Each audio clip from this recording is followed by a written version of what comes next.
नया फिर दिन हुआ,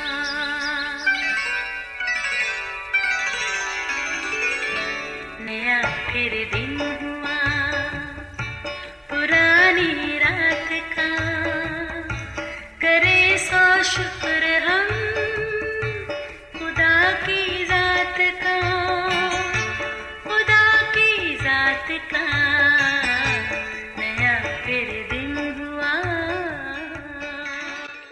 आज की आयत। उन्होंने उससे कहा, तू अपनी पहेली बयान कर ताकि हम उसे सुने। उसने उनसे कहा, खाने वाले में से तो खाना निकला और ज़बरदस्त में से मिठास निकली, और वो 3 दिन तक इस पहेली को हल ना कर सके।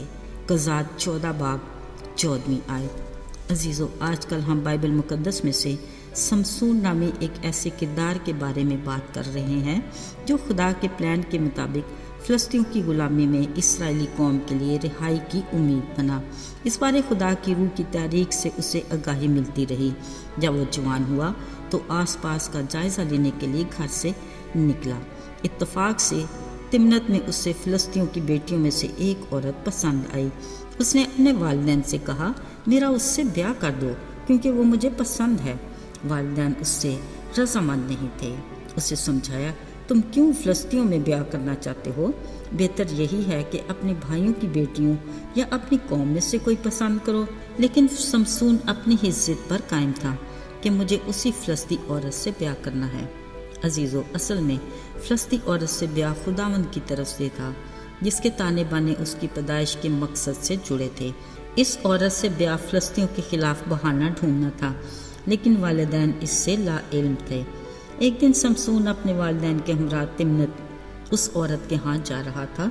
जब वो ताकिस्तानों में पहुंचे तो अचानक एक जवान शेर समसून के सामने आ खड़ा हुआ और गरजने लगा। अजीज़ों, उसी वक्त खुदावंद की रूह जोर से उस पर नाज़िल हुई। उस लम्हे समसून के हाथ में शेर को मारने के लिए कुछ नहीं था, लेकिन कुदरत खुदा की, उसने गरजते शेर को बकरी के बच्चे की मानत चीर डाला और आगे बढ़ गया। लेकिन जो उसने किया उसके बारे में अपने माँ बाप को ना बताया।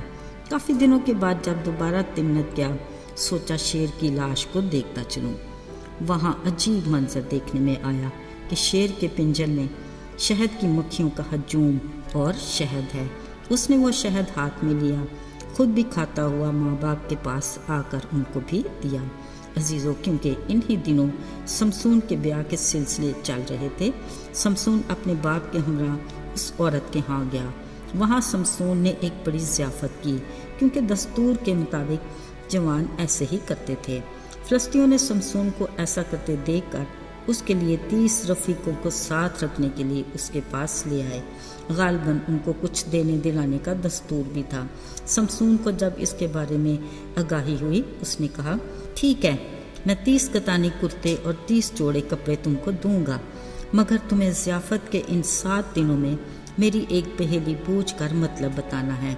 अगर तुम बता ना सके तो फिर तुम्हें मुझे 30 कतानी कुर्ते और 30 जोड़े देना होंगे। उन्होंने उससे कहा, तुम अपनी पहेली बयान करो ताकि हम उसे सुने। समसून ने बताया, खाने वाले में से तो खाना निकला और ज़बरदस्त में से मिठास निकली। अजीज़ों, मज़े की बात, फ़लस्ती 3 दिन तक तो अजीब शशोपन में रहे, मगर जब कोई हल न मिला तो उस औरत से कहने लगे, तुम समसून को बहला फुसला कर पहेली का मतलब पूछो और हमें उसके बारे में बताओ, नहीं तो हम तुम्हें और तुम्हारे बाप के घर को आग से जला देंगे। समसून को इन फ़लस्तीनियों के मंसूबे का इल्म नहीं था, मगर उसकी बीवी ने कहा, असल में तुम मुझे प्यार ही नहीं करते, बल्कि तुम मुझसे नफ़रत करते हो, क्योंकि तुमने मेरी कौम के लोगों से कोई पहेली पूछी पर मुझे न बताई। समसून ने ये बात सुनी अनसुनी कहकर टाल दिया, मगर उस औरत ने भी दिन रात रो रो कर उसे इतना तंग किया कि आखिर उसे बताना ही पड़ी, क्योंकि वो उससे प्यार करता था। फिर जब ज़ियाफ़त का 7वां यानी आखिरी दिन था तो फ़लस्तीनियों ने सूरज डूबने से पहले समसून से कहा, शहद से मीठा और क्या होता है, और शेर से ज़ोरावर कौन है। अब समसून इस सारे मामले को समझ गया। बोला, अगर तुम मेरी बच्चिया को हल में ना जोतते तो मेरी पहेली कभी भी बूझ ना सकते। یہ بات اس نے اپنی بیوی کے بارے میں کہی جس کی بدولت وہ اپنے مقصد میں کامیاب ہوئے۔ پھر خداوند کی روح اس پر زور سے نازل ہوئی۔ اب اس کو اپنی شرط پوری کرنا تھی، سو اس نے بھی انہی کے 30 بندے مارے اور ان کو لوٹ کر 30 کرتے اور جوڑے ان رفیقوں کے لیے پہیلی بوجھنے والوں کو دے دیے۔ اسی وجہ سے اس کا قہر ایسا بڑھا کہ وہ تنہا ہی اپنے ماں باپ کے گھر لوٹ گیا۔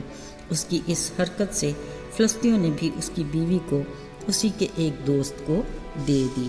عزیزو، سمسون کی زندگی کی اس اونچ نیچ سے قطعاً یہ نہیں سمجھنا چاہیے کہ شاید سمسون کے بارے میں خدا کا منصوبہ تمام ہو گیا۔ نہیں، ایسا نہیں تھا۔